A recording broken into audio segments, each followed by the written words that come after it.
Hi, I'm Dr. Heidner, and this is my lecture series on human motion. Today we're going to talk about scalars and vectors. A scalar is basically a real number. It does not have a direction, which means it does not really point anywhere. A good example of a scalar number is body mass. So the quantity of matter in a body. It's typically represented by the letter M for mass. And in international units, or SI, the unit used is the kilogram. If you're in the imperial system, you probably refer to mass as pounds. So let's say you go to the store and there's a scale. You step on the scale to measure your body mass. You get a number. And that number, let's pretend we're in international units here, maybe 50 kilograms. That's it. It's simply a number. It points nowhere. Your body mass, your weight, does not point up, down, to the side, or anywhere else. Next, we have vectors.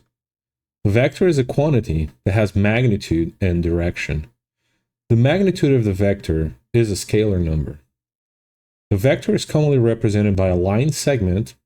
The length represents the scalar magnitude, and the orientation in space represents the direction. A good example of a vector in kinesiology is a force. It is a vector of a magnitude, direction, and for our practical purposes, it has a point of application, or where the force acts.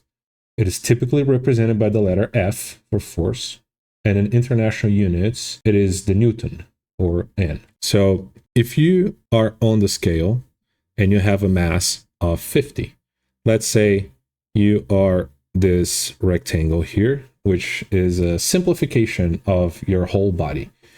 And you know your mass is 50. You have a force acting on a point in your center of mass, and that force vector points down because that's where gravity is acting on it. So we know that the force is pulling you down. And that force there, represented by the letter F, is going to be equal to your mass times gravity or acceleration. Don't worry too much about it right now. We're just talking about the vector itself. And it could be rounded to 500 newtons in this case.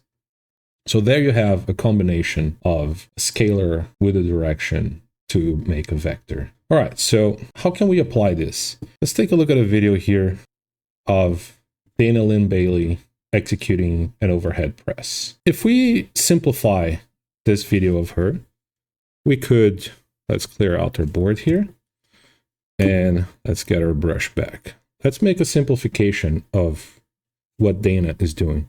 So if we said this is her spine, and her shoulders are sort of here, and we have the joints, right? At some point, her arm, and then elbow and arm like that, forearm pointing up, are sitting in that position. We could say that there's a force acting on her, on the center of mass of her arm here, pointing down, which is represented by the mass of her forearm and the acceleration of gravity. So we could, for example, let's just make this number up, say that 30 newtons are actually acting as resistance resulting from the mass of her arm being accelerated down. Another example that we could give is, let's suppose Dana's arm, so at the shoulder here, let's draw the shoulder there, she has pretty big shoulders. We have her arm, the elbow, and then the forearm up. And right here at the top, we have the handle of the machine where she's holding on to. That machine is putting a weight down on her arm, right? That weight happens to be a force. So if we were to draw it, in this case, we would apply a force there.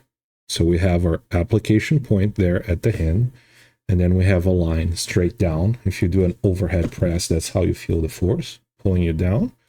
And then that there is also going to have a certain magnitude, right? So we have the point of application, we have the direction. Now we only need the scalar, which is the magnitude. If she was overhead pressing 50 kilograms, we divide it by 2 because she's doing it with both arms. So we'd have 25 kilograms on one side times gravity, which we will round up to 10 just for simplification purposes. And this is meters per second square. Don't worry about it right now. We'll get to it later, which would give us a force of approximately 250 newtons. And that's it. If you enjoyed the lecture, leave a like, subscribe, and come back for the next one. Thank you.